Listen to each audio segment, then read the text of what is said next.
Well, hello everyone. It is Friday the 18th of September. It is time for your status chat, and I wish all of my Jewish friends a happy new year. It's Rosh Hashanah. Now, this week in social media, one of industry type friends, it wasn't a benchmark type person, but he was a realtor, posted a thing, says 2020, the year of the low appraisals. And I guess I kind of understand what he's saying. He's having trouble getting his clients financed through. But the actual statement, low appraisals, that either, if he meant it that way, it would show maybe a lack of understanding in either education or experience, simply because the appraisals are not coming in low. By and large, I would go out on a limb and say they're not coming in low. If anything, they're coming in a little bit high. What we're seeing is such low supply of housing, the price is driven kind of up faster than it normally would, and so it feels artificially high.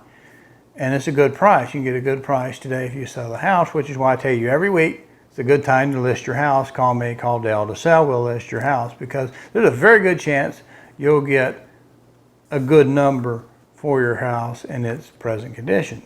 Now, that also means that somebody's got to pay a good price to get that house, and they say, well, that will sound like it may be a terrible time to buy.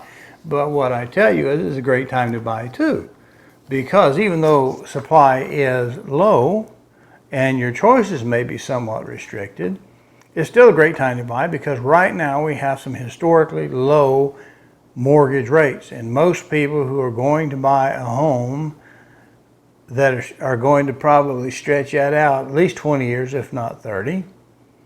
And the cost of money is low right now. So they may lose a little on the price, if you want to think of it as like a balancing act. They may lose a little bit on the price, pay a little bit more, but their interest rate is low in the way interest compounds over time. They may very well come ahead as a buyer, even if the prices are going a little ahead of the appraisals at this point in time. If it continues, the appraisals will eventually catch up and it'll be fine. But we also have another issue going on right now that's affecting, which helps being a great time to buy. Dale Delbridge, Benchmark Realty, Murfreesboro, Tennessee. If you're currently unrepresented and would like to know how to compare up to 3 properties side by side, room by room, then go over to my new YouTube channel, subscribe while you're there, watch the demo. Afterwards, get with me and we'll set up your exclusive account today.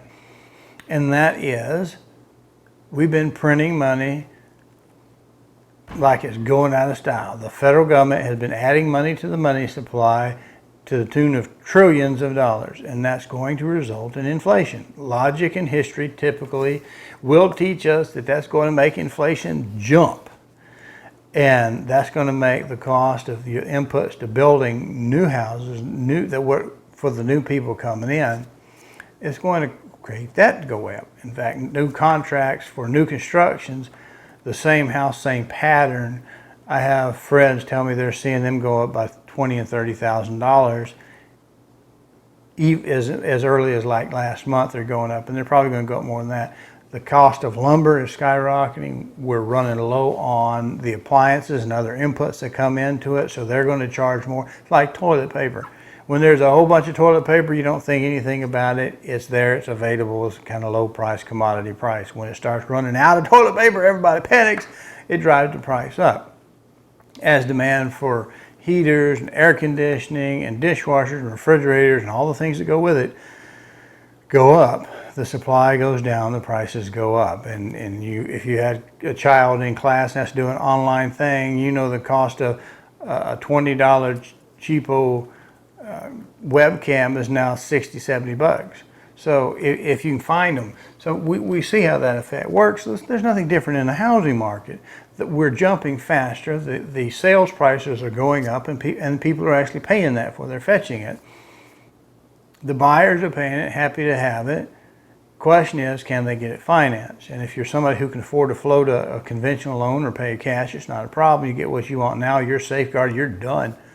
If you're someone who has to loan a higher percentage, have a higher loan to equity ratio, a higher percentage of loan to that, a minimum cash down, if the appraisal doesn't come in high enough to make up that difference, you may find yourself unable to buy the house. And most people will have you do a financial contingency. So if we look at this, right now we'll look at our numbers. Now, previous week, we were 65-22 in availables. We had 47-23 available under contract. That's going up. So 65-22 down, 47-23 up, ratio of 72%, almost made 73%. The week prior, it was a ratio of 71. The week prior to that one was 71%. This week, our availables continue to drop to 63.96, and we have 46.80 in availables under contract, still showing. That dropped a tad, but not much, and the ratio between them actually went up to 73%. Now, the way I interpret these numbers aren't just quick and down and dirty, but when I look at them and I see that trend of availables going down, our supply is going down, that's going to drive prices up. When I see the number of under contract still showing, I perceive a little bit of uncertainty in that, and some of these realtors are going to catch up, and they're catching up and they're realizing that maybe as friends of friends who bought houses and the word gets out and they're seeing more and more people have trouble getting that maximum loan to qualify, they're end up having to exit on, legitimately so, on a financial contingency. They simply can't get the money to buy the house. But that percentage is going up a little bit higher where people are continuing to show their home. Now, if you have a busy home with a lot of cats and dogs and whatever and kids and the house is a mess, you may not want to show a home. And if you have an empty house because you've already moved to the next one, you might continue to show. And those two things have nothing to do with financing or the law of supply and demand. They just simply, other factors take over. But for those, if we're starting to see trouble actually getting the loan, either because of credit score or the ratios that were coming in, because the appraisal doesn't come in high enough to warrant a max down type of a max loan type of situation, you can get in trouble, and people may be holding on a little longer, still showing, even though it's under contract. A lot of people don't like showing houses that are under contract because it's already sold, so to speak. We're just waiting for the paperwork to finish. And depending on what type of failure or fall through rates we have on those contracts would depend greatly on what that number means. But I don't think the appraisals are coming in low. If anything, they're a little high. And we have some unique challenges at this stage. Our rates are low, so that's great for buyers. Over the long term, that's a lot of money saved. I do expect inflation to hit, which will cause the replacement cost of a house, the new construction to go up, new replacement of appliance and everything is going to go up. So buying now is good for that. And if you're selling now, that's great too, because you're going to catch it kind of on the high price of the market due to low supply. So anyway, those are just my thoughts. It's worth the price of admission because this is a free show, and we hope you have a great weekend.